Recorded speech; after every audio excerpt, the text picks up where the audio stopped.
Hello दोस्तों।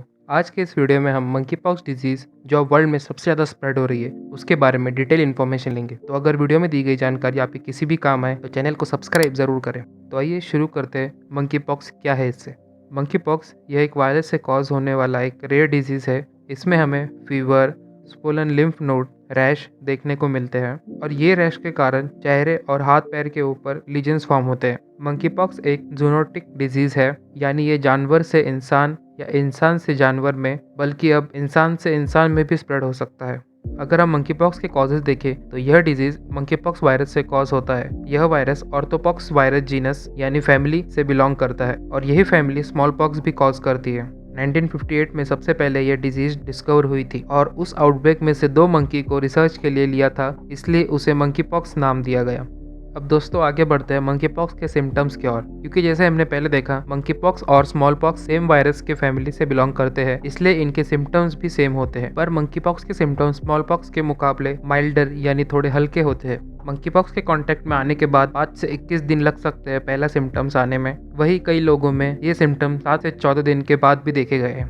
Early symptoms में fever ये सबसे पहला सिम्टम होता है। सर दर्द, मसल यानी मांसपेशियों का दर्द, बैक यानी कमर का दर्द, थकान, अचानक ठंड लगना, लिम्फ नोड में सूजन जिसे लिम्फेडेनोपैथी भी कहते हैं। फीवर के 1 से 3 दिन के बाद रैश आना शुरू हो जाता है। ये रैश ज़्यादातर चेहरे, यहाँ सबसे ज़्यादा रैश दिखते हैं, हाथों की हथेली पे, पाँव के तले पे, मुंह के अंदर, जेनिटल यानी प्राइवेट पार्ट्स, आँखों में देखने को मिलते हैं। अब इस रैश के कारण लीजन्स बनते हैं जो इस क्रम में विकसित होते हैं। Macules, papules, vesicles, pustules and scabs. ये स्पेसिफिक लीजन्स के ऊपर हम पहले ही सोरेसिस के टॉपिक के अंदर डिटेल वीडियो बना चुके हैं। अगर आपने वो वीडियो नहीं देखा तो और इन्फॉर्मेशन के लिए आई बटन पे क्लिक कर सकते हैं। अगर हम मंकी पॉक्स के कॉम्प्लिकेशंस की बात करें तो इसमें ये कॉम्प्लिकेशंस हो सकते हैं जैसे कि ब्रोंकोनिमोनिया, सेप्सिस, ब्रेन टिश्यू में इन्फ्लामेशन होना जिसे एंसेफेलाइटिस भी कहते हैं, कॉर्निया यानी आंखों के सबसे ऊपर की परत में इन्फेक्शन होना और यह इन्फेक्शन के कारण आप अपनी दृष्टि खो सकते हैं जिसे विजन लॉस भी कहते हैं। कुछ केसेस में अगर ये लीजन साथ में फॉर्म होते हैं तो स्किन के लार्ज टुकड़े भी निकल सकते हैं। अब बात करते हैं कि मंकी पॉक्स कैसे स्प्रेड होता है। मंकी पॉक्स इन्फेक्टेड पर्सन या एनिमल से स्प्रेड हो सकता है और इसमें ब्लड, बॉडीली फ्लूइड जैसे सलाइवा, सेमेन एक्सेट्रा, स्किन या म्यूकस के लीजन्स, वही रेस्पिरेशन करते समय ड्रॉप्स ह्यूमन से ह्यूमन में कांटेक्ट होना। पर सीडीसी के अनुसार person to person monkey pox spread होने के चांसेस कंपैरेटिवली कम होते हैं। मंकी पॉक्स इन कारणों से भी ट्रांसमिट हो सकता है। काटने या खरोचने का निशान इन्फेक्टेड जानवर के द्वारा, इन्फेक्टेड जानवर के मीट को खाने से, बिस्तर जैसी कॉन्टेमिनेटेड वस्तु के कांटेक्ट में आने से।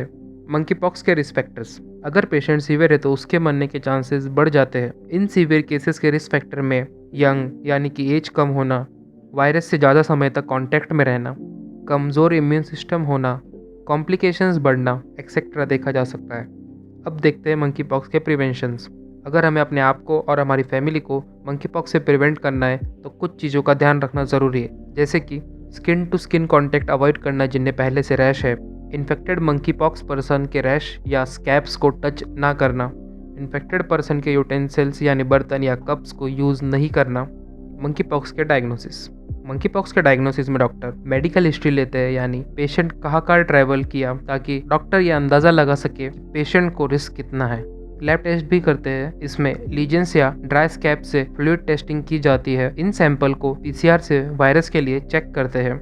बायोप्सी यानी स्किन का एक टुकड़ा निकालकर उसे टेस्ट करना। आमतौर पर ब्लड टेस्ट नहीं किए जाते क्योंकि मंकी पॉक्स वायरस ज़्यादा समय तक ब्लड में नहीं रुकता, इसलिए ये टेस्ट ज़्यादा प्रभावी नहीं होते। अब आखिर में हम मंकी पॉक्स के ट्रीटमेंट को जानेंगे। सच ये है कि अभी तक मंकी पॉक्स पर स्पेसिफिक कोई भी ट्रीटमेंट नहीं बनी है, पर मंकी पॉक्स सेल्फ लिमिटिंग है, यानी ये अपने आप ट्रीट हो सकता है अगर आपकी कॉम्प्लिकेशन सीरियस नहीं है तो। इस आउटब्रेक या फैलाव को रोकने के लिए हम वैक्सीनिया वैक्सीन, जो कि स्मॉल पॉक्स की वैक्सीन है, वैक्सीनिया इम्यूनोग्लोबिन और एंटीवायरल मेडिकेशन जो कि जानवरों में इस्तेमाल करते हैं, ये वैक्सीन की मदद से हम मंकी पॉक्स वायरस को फैलने से बचा सकते हैं। WHO के अनुसार स्मॉल पॉक्स की वैक्सीन मंकी पॉक्स के ऊपर 85% तक कारगर है और इसे फैलने से भी रोकती है।